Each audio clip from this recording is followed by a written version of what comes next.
ആദില നൂറ ഇത്രമാത്രം പ്രേക്ഷകരെയും സഹമത്സരാർത്ഥികളെയും വെറുപ്പിക്കുന്ന രണ്ട് കണ്ടസ്റ്റൻസ് സമ്മതിച്ചേ പറ്റൂ. ഇതുങ്ങൾ എന്താണ് ഈ കാണിക്കുന്നത്?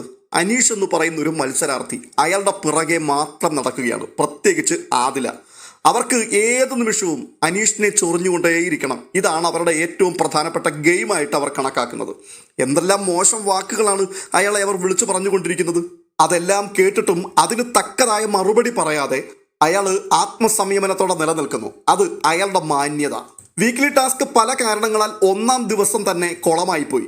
രണ്ടാമത്തെ ദിവസം അങ്ങനെ ഒരു ഫോൾട്ട് അതിനകത്ത് വരാതിരിക്കേണ്ടതിന് ബിഗ് ബോസ് പല അഴിച്ചുപണികൾ നടത്തി രാവിലെ വലിയ പ്രതീക്ഷയോടെ അടുത്ത ടാസ്ക് ആരംഭിക്കുകയാണ്. അനീഷ് കഴിഞ്ഞ ദിവസത്തെ പോലെ തന്നെ ലെമൺ ജ്യൂസ് കമ്പനിയുടെ ഉടമയാണ്. ടാസ്കിനോടുള്ള ബന്ധത്തിൽ ബോട്ടിൽ ഏജന്റുമാർ ഓരോരുത്തരും ചെന്നിട്ട് ഓരോരോ ഉടമകളോടും ബാർഗെയിൻ ചെയ്യുകയാണ്. അവരുടെ ബോട്ടിൽ കൊടുക്കുകയും പകരം അവർക്ക് എത്ര കോയിൻ തിരികെ കിട്ടും ഇതിനെപ്പറ്റി എല്ലാം സംസാരിക്കുകയാണ്. ഈ സമയത്ത് അനീഷിന്റെ അടുക്കിലേക്ക് ആദില ചെല്ലുന്നുണ്ട്. ആദില ചെന്നിട്ട് എൻ്റെ കയ്യിൽ കുറച്ച് ബോട്ടിലുണ്ട്, അത് വാങ്ങിയിട്ട് എനിക്ക് എത്ര കോയിൻ തിരികെ തരും, ഇതാണ് ചോദ്യം. അപ്പോൾ അനീഷ് പറയുകയാണ്, നിങ്ങളുടെ ബോട്ടിൽ എവിടെ? ആ ബോട്ടിൽ കാണിക്ക്. അപ്പോൾ ആദിലയുടെ ഉടുപ്പിനകത്ത് കുറേ ബോട്ടിൽ കയറ്റി വെച്ചിട്ടുണ്ട്. ഈ ബോട്ടിലൊന്നും താൻ കാണിക്കുന്നില്ല. താൻ പറയുകയാണ്, എൻ്റെ കയ്യിൽ 2 വലിയ ബോട്ടിലുണ്ട്, ചെറിയ കുറച്ച് ബോട്ടിലുകളുമുണ്ട്. ഓക്കെ, ഞാനത് എടുക്കാം, പക്ഷെ നിങ്ങൾ ആ ബോട്ടിൽ ഇവിടെ ഈ മേശപ്പുറത്ത് വെക്കൂ. എല്ലാവരും അങ്ങനെയാണ് ചെയ്യുന്നത്. അവരവരുടെ കയ്യിലുള്ള ബോട്ടിലുകൾ ഈ ഉടമകളുടെ മുൻപിലേക്ക് പ്രദർശിപ്പിച്ച് അവരതിന്റെ ക്വാളിറ്റി ചെക്ക് ചെയ്തതിന് ശേഷമാണ് അത് എടുക്കണോ വേണ്ടയോ എന്ന് തീരുമാനിക്കുന്നത്. പക്ഷെ ആദില തന്റെ ബോട്ടിൽ കാണിക്കില്ല. തന്റെ കയ്യിൽ ബോട്ടിലുണ്ട്, താനത് തന്നാൽ തനിക്ക് എത്ര കോയിൻ തിരികെ കിട്ടും എന്നുള്ളത് പറയണം. ഇത് കച്ചവടത്തിന് വേണ്ടി വന്നതല്ല, അനീഷിനെ ചൊറിയാൻ വേണ്ടി വന്നതാണ്. അനീഷ് ആണെങ്കിൽ ബോട്ടിൽ കാണാതെ അതിന്റെ ഡീൽ ഉറപ്പിക്കാൻ പറ്റില്ല എന്നും പറഞ്ഞു.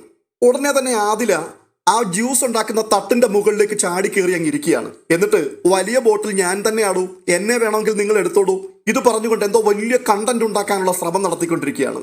ആ സമയത്ത് ആദിലെ അവിടുന്ന് ഇറക്കാൻ വേണ്ടി അയാൾ ശ്രമിക്കുമ്പോൾ പെട്ടെന്ന് നൂറ ഇപ്പുറത്തുകൂടി വന്ന് അവിടെ മറ്റുള്ളവരുടെ കയ്യിൽ നിന്ന് വാങ്ങി വെച്ചിരിക്കുന്ന ആ ബോട്ടിൽ തട്ടി മറിച്ച് കളയുകയാണ്. അല്ല, അങ്ങനെ തട്ടി മറിച്ച് കളയരുതെന്ന് നിയമമൊന്നുമില്ല. പക്ഷേ അനീഷിനോട് മാത്രമേ ഉള്ളല്ലോ ഈ പ്രശ്നം. വേറെ 2 പേരുണ്ട്, ആര്യനുണ്ട്, ഷാനവാസ് ഉണ്ട്. അവരൊക്കെ ബോട്ടിൽ അവിടെ വെച്ചിട്ടുണ്ട്. ആ ബോട്ടിലുകൾ ആർക്കും തൊടണ്ട, അതാർക്കും നശിപ്പിക്കുകയും വേണ്ട. അനീഷിന്റെ മുൻപിൽ മാത്രം എന്തിനാണ് ഇവരുടെ ഈ പട്ടിഷോ? ഈ 2 പെൺപിള്ളേരും അനീഷിനെ കാണുമ്പോഴേക്കും ഇവരുടെ തനി സ്വഭാവം അവരങ്ങ് പുറത്തെടുക്കും. അനീഷിനെ വല്ലാതെ ഇറിറ്റേറ്റ് ചെയ്യുകയാണ്. എന്നിട്ട് ഈ ബോട്ടിൽ തട്ടിമറിച്ചപ്പോഴേക്കും പെട്ടെന്ന് അനീഷിന് ദേഷ്യം വരുന്നു. അനീഷ് അവിടെ ഇരുന്ന വെള്ളം കോരി നൂറയുടെ ദേഹത്തേക്ക് കാര്യമായിട്ട് ഒഴിച്ചു കൊടുക്കുകയാണ്. ആ വെള്ളം അവരുടെ ദേഹത്ത് വീണപ്പോൾ അവർക്ക് കുരുപൊട്ടി. അവർ 2 പേരും കൂടി അനീഷിന്റെ നേരെ ചൂടാവുകയാണ്. ഇയാൾക്ക് ഇത് എന്തിന്റെ സോക്കേടാണ്, ഇയാൾക്ക് വട്ടു പിടിച്ചോ എന്നൊക്കെ ചോദിച്ചുകൊണ്ട് ഭയങ്കരമായിട്ട് ഷൗട്ട് ചെയ്യുകയാണ്. ഇതിനിടയിൽ ആദില പോയിട്ട് വലിയൊരു പാത്രത്തിൽ അദ്ദേഹം ജ്യൂസ് ഉണ്ടാക്കുവാൻ വെള്ളം കൊണ്ടുവന്ന് വെച്ചിരിക്കുകയാണ്.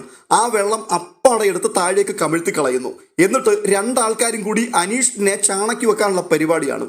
പക്ഷെ അത് വിജയിച്ചില്ല. ബാക്കിയുള്ള ആൾക്കാരെല്ലാവരും കയറി ഇടപെടുന്നു. ലക്ഷ്മി വന്നിട്ട് പറയുന്നുണ്ട്, ഇത് മറ്റുള്ളവരുടെയും കൂടി അന്നമാണ്, മര്യാദയ്ക്ക് നിങ്ങൾ കളിക്കണം.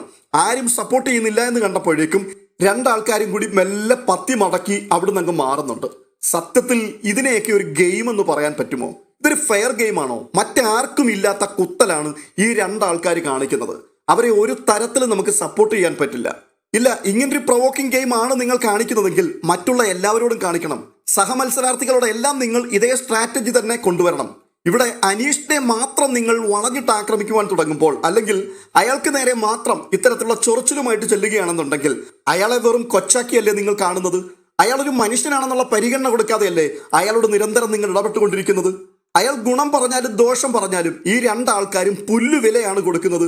അതുമാത്രവുമല്ല, വളരെ ഈഞ്ഞാണിച്ചുള്ള സംസാരം. സത്യം പറയാലോ, ഇത് കണ്ട് നമുക്കങ്ങ് വെറുപ്പ് തോന്നുകയാണ്. ഈ ഗെയിം കണ്ടുകൊണ്ടിരിക്കാൻ പോലും തോന്നാത്ത രീതിയിലേക്ക് ഈ 2 ആൾക്കാരും കൂടി മാക്സിമം ഇതിനെ അങ്ങ് നശിപ്പിക്കുകയാണ്. എന്തായാലും ഇത്തരത്തിലുള്ള വൃത്തികേടുകളുമായിട്ട് മുൻപോട്ട് 2 പേരും കൂടി ഗെയിമിൽ പോയിക്കൊണ്ടിരിക്കുകയാണ്. ഇനി എന്തൊക്കെയാണ് കാട്ടിക്കൂട്ടാൻ പോകുന്നതെന്ന് കണ്ടറിയേണ്ട കാര്യങ്ങളാണ്. എന്തായാലും ലൈവ് അപ്ഡേഷനുമായി വീണ്ടും എത്താം.